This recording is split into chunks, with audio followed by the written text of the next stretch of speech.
ಮುಖ್ಯ. ಈ ಮಾತುಗಳು ಕ್ರೀಡೆಯ ನಿಜವಾದ ಅರ್ಥವನ್ನು ತೋರಿಸುತ್ತದೆ. ಶ್ರಮದ ಮುಂದೆ ಪ್ರತಿಭೆಯು ತಲೆಬಾಗುತ್ತದೆ. ಈ ಮಾತು ನಮಗೆಲ್ಲ ಪ್ರೇರಣೆ ನೀಡುವಂಥದ್ದು. ಇದೇ ಉತ್ಸಾಹದೊಂದಿಗೆ ಇಂದು 29 ಆಗಸ್ಟ್ರಂದು ಕ್ರೀಡಾ ದಿನವನ್ನು ಆಚರಿಸುತ್ತಿದ್ದೇವೆ.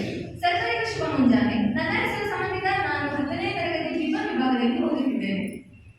ನಮಗೆಲ್ಲರಿಗೂ ತಿಳಿದಿರುವ ಹಾಗೆ ಹಾಕಿ ಆಟದ ಪ್ರಸಿದ್ಧ ಕ್ರೀಡಾಪಟು ಮೇಜರ್ ಧ್ಯಾನ್ ಚಂದ್ ಅವರ ಜನ್ಮದಿನವನ್ನು ರಾಷ್ಟ್ರೀಯ ಕ್ರೀಡಾ ದಿನವಾಗಿ ಇಂದು ಆಚರಿಸುತ್ತಿದ್ದೇವೆ. ಈ ದಿನವು ಕ್ರೀಡೆಯ ಮಹತ್ವವನ್ನು ನಮಗೆ ನೆನಪಿಸುತ್ತದೆ ಮತ್ತು ಕ್ರೀಡಾ ಮನೋಭಾವವನ್ನು ಉತ್ತೇಜಿಸುತ್ತದೆ. ಮೇಜರ್ ಧ್ಯಾನ್ ಚಂದ್ ಅವರ ಕಿರುಪರಿಚಯ ನೀಡುವುದಾದರೆ, ಇವರು ಜನಿಸಿದ್ದು ಆಗಸ್ಟ್ 29, 1905ರಂದು. ಇವರು ಭಾರತೀಯ ಸೇನೆಯಲ್ಲಿ ಮೇಜರ್ ಹುದ್ದೆಯೊಂದಿಗೆ ನಿವೃತ್ತಿ ಹೊಂದಿದರು. ಇವರ ಹಾಕಿ ಆಟದ ನೈಪುಣ್ಯಕ್ಕಾಗಿ ಹಾಕಿ ಮಾಂತ್ರಿಕ ಎಂದೇ ಪ್ರಖ್ಯಾತರಾಗಿದ್ದಾರೆ. ಇವರು 1928, 32 ಮತ್ತು 36ರ ಒಲಿಂಪಿಕ್ಸ್ನಲ್ಲಿ ಚಿನ್ನದ ಪದಕ ಗೆದ್ದ ಭಾರತೀಯ ತಂಡದ ಭಾಗವಾಗಿದ್ದರು.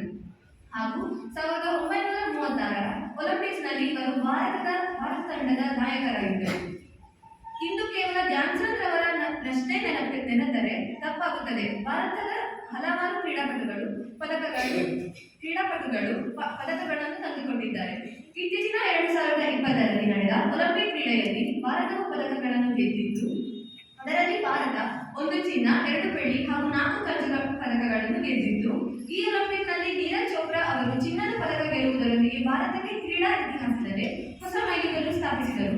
ಒಟ್ಟಾರೆ ಭಾರತವು 41 ಪದಕಗಳನ್ನು ಗೆದ್ದಿದೆ ಹಾಗೂ 2024ರಲ್ಲಿ ನಡೆದ ಪ್ಯಾರಿಸ್ ಒಲಿಂಪಿಕ್ನಲ್ಲಿ 6 ಪದಕಗಳನ್ನು ಗೆದ್ದಿದೆ.